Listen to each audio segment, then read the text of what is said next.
जय हिंद बच्चों। पिछले क्लास में मैंने अणुसंख्य गुण की जितनी चारों प्रॉपर्टीज थी उनको मैंने पढ़ा। इस पीरियड में हम बताने जा रहे हैं असामान्य अणुसंख्य गुण। वास्तव में अणुसंख्य गुण आपने देखा ये वो प्रॉपर्टी है जो विलायक में विलेय के अणुओं की संख्या के मिलाने पर आती है। अब चूंकि अणुसंख्य गुण हमारे विलेय के अणुओं की संख्या पर निर्भर करते हैं, तो अगर विलेय के अणुओं की संख्या में कहीं कोई दिक्कत आती है, जो हमारे नॉन इलेक्ट्रोलाइट हैं, अनअपघट्य जिनको कहेंगे, अगर इनके घुलने में, इनके टूटने में, या ये मिल जाएं, दो बना दें, दो मिलकर के एक बना दें विलयन अवस्था में, तो वहाँ पर जो अणुसंख्य गुण हैं वो उनकी वैल्यू बदल जाती है। तो अगर देखा जाए तो ये चूंकि मोलल सांद्रण के अनअपघट्य के लिए अणुसंख्य का मान क्या होगा, बदल जाएगा। अब आप स्थिति देख लें कि अणुसंख्य गुण विलेय के अणुओं की संख्या पर निर्भर करते हैं। अब विलयन में जो हमने विलेय के अणु डाले वो मान लीजिए टूटने लगे, या विलयन के अंदर ही दो अणु संगुणित हो गए और मिल गए, means in this case either the solute particles are going to dissociate, they are dissociating, or they are associating. In both position the colligative property is going to change. This would not be the normal way actually.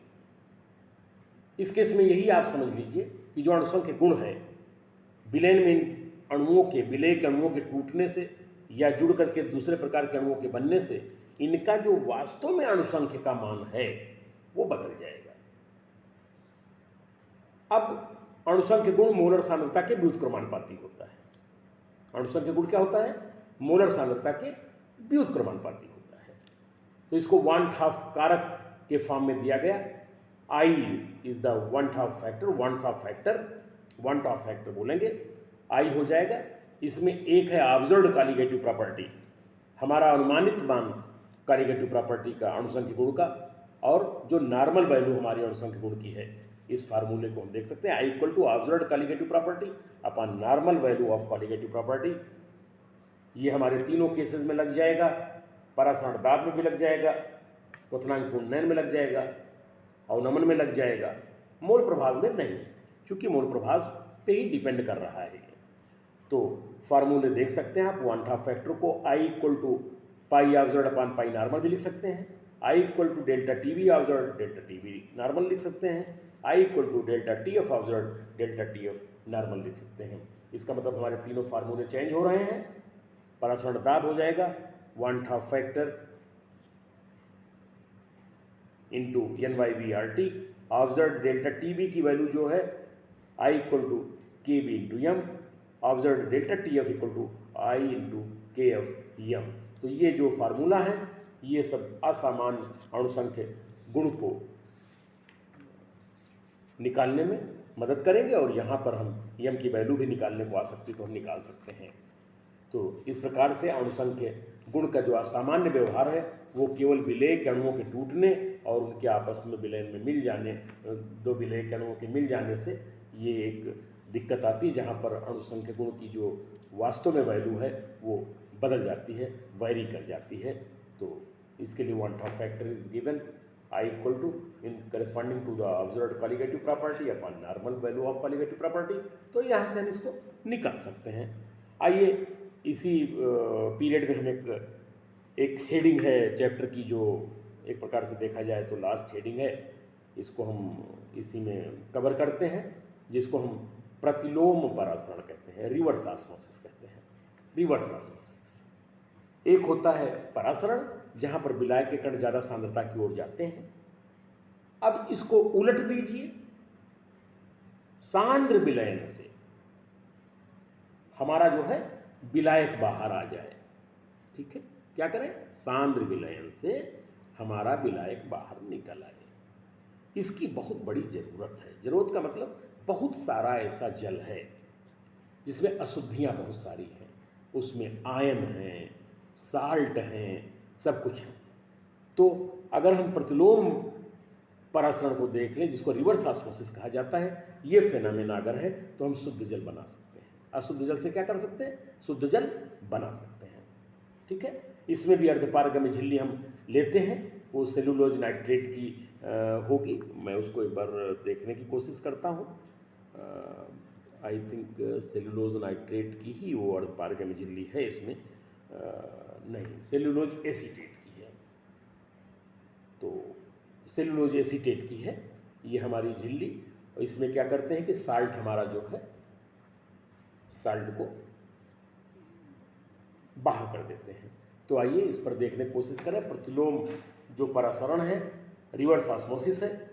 इसका सीधा सा मतलब यह है कि जो हमारा परासरण की प्रक्रिया है वह अपोजिट हो जाएगी, और अपोजिट करने के लिए क्या होगा, जो हमारा परासरण दाब है उससे बहुत ज़्यादा दाब लगाना पड़ेगा।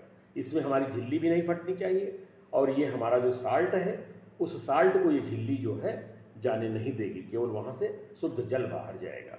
तो हम इसमें क्या करते हैं, आप समझ लें, विलयन पर परासरण दाब से अधिक दाब लगा दिया जाता है पिस्टन की सहायता से, और परासरण की दिशा इससे क्या होती है, बदल जाती है।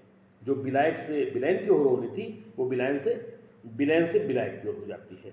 तो शुद्ध विलायक अब अर्धपारगम्य झिल्ली के माध्यम से विलयन से जो है निकल जाता है। इसको हम हिंदी में पारगमन कहते हैं। Actually this moves from the concentrated solution, उसमें से हम द्रव को निकाल दिए। तो इस प्रकार से हमारा देखा जाए तो जो लवण थे, लवणीय विलयन थे, जब परासरण दाब से बहुत ज़्यादा दाब हम उल्टा दिशा में लगा दे रहे हैं तो वो हमारा जो विलायक है, या यूँ कह लें कि वो द्रव है, बाहर निकल आता है झिल्ली के माध्यम से। इस प्रोसेस को हम क्या कहते हैं, रिवर्स ऑस्मोसिस कहते हैं। और इसका बहुत अच्छा उपयोग है। जैसे समुद्र के पानी में लवण ज़्यादा होते हैं तो उसके विलवणीकरण, ठीक है, डीआयोनाइजेशन भी कह सकते हैं जहाँ पर आयन को निकाल देते हैं, या डी साल्टेशन कह सकते हैं जहाँ पर लवण को निकाल देते हैं। तो प्रतिलोम परासरण का सबसे बड़ा उपयोग है कि समुद्री जल का विलवणीकरण कर दिया जाता है। और प्रतिलोम परासरण के लिए आवश्यक दाब जो होता है वो बहुत ज़्यादा होता है। परासरण से ज़्यादा दाब रहेगा तभी तो उलट करके ये झिल्ली से बाहर ये जल निकलेगा। तीसरा, अर्धपारगम्य झिल्ली, जैसा कि अभी बताया मैंने, सेलुलोज एसीटेट की बनी होती है। यह जल शुद्ध के लिए पारगम्य, जबकि समुद्र में उपस्थित अशुद्धियों के लिए जो है ये आयनों के लिए ये क्या होता है, अपारगम्य होता है। मतलब इसका सीधा सा मतलब है कि जो हमारा सेलुलोज एसीटेट की जो ये झिल्ली है, ये जो है कि वो शुद्ध जल को जाने देगी। सेलेक्टिव परमेबल मेम्ब्रेन कह सकते हैं, मतलब कुछ चीज़ों को जाने दे रही है, साल्ट को नहीं जाने देगी। तो समुद्र में जितने उपस्थित अशुद्धि हैं, आयन हैं, उनको नहीं जाने देगी ये झिल्ली। और हम ज़्यादा दाब जब लगा देंगे पिस्टन के थ्रू तो इसमें से हमारा शुद्ध जल बाहर निकल जाएगा। इस प्रकार से बहुत सारी जगहों पे, बहुत सारे कंट्रीज़ में क्या करते हैं, समुद्री जल से हम पीने का पानी इसी प्रक्रम से बनाते हैं, जल को शुद्ध करते हैं। तो जब परासरण दाब से अधिक दाब लगाया जाता है तो शुद्ध जल अर्धपारगम्य झिल्ली के माध्यम से समुद्री जल से निष्कासित हो जाता है। और यहाँ तक कि हम आपको बता दें कि बहुत सारे ऐसे प्रोसेस हैं जहाँ पर हम पानी को क्या करते हैं, सारे के सारे साल्ट निकाल देते हैं, पूरी तरह डीआयोनाइज कर देते हैं। तो पूरी तरह से उसमें साल्ट रहता ही नहीं समुद्री पानी में, और बाद में हम पीने के पानी भर का उसमें साल्ट अलग से मिला लेते हैं। ये खाने का कैल्शियम क्लोराइड मिला देते हैं, तो उससे क्या है, हमारे काफ़ी कॉन्स्टिट्यूएंट्स उसमें आ जाते हैं। और इस प्रकार से हम पेयजल बना लेते हैं। तो प्रतिलोम परासरण, reverse osmosis, really this is very phenomenal and very important thing.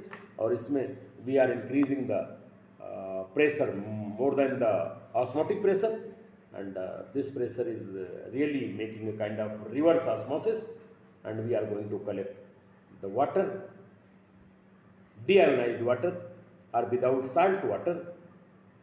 सीधा सा मतलब है कि all the impurities of the sea water will be eliminated by the process and you will get the good pure water. It can be used for drinking purposes. Okay? तो हमारी समझ से प्रतिलोम परासरण भी आप जान गए हैं।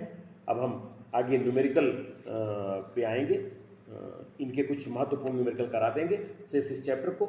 कई बार वीडियोस को देख करके अटैच्ड मैटर्स को देख करके इनको निश्चित तौर पर प्रैक्टिस कर लीजिए।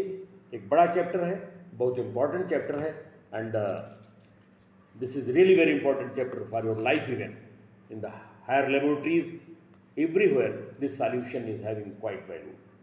So you must be very careful. और इसको कई बार पढ़िए, आराम से पढ़िए, सारे ग्राफ्स देख लीजिए, सारे फार्मूला देख लीजिए, मोलल कंसंट्रेशन का रोल है, मोलैलिटी को निकालना है वो देख लीजिए। तो जितना अभी तक कराया गया है इसको आराम से करिए। से अगले पीरियड में कुछ न्यूमेरिकल्स के साथ मिलते हैं और इसके बाद फिर देखते हैं। थैंक यू, धन्यवाद।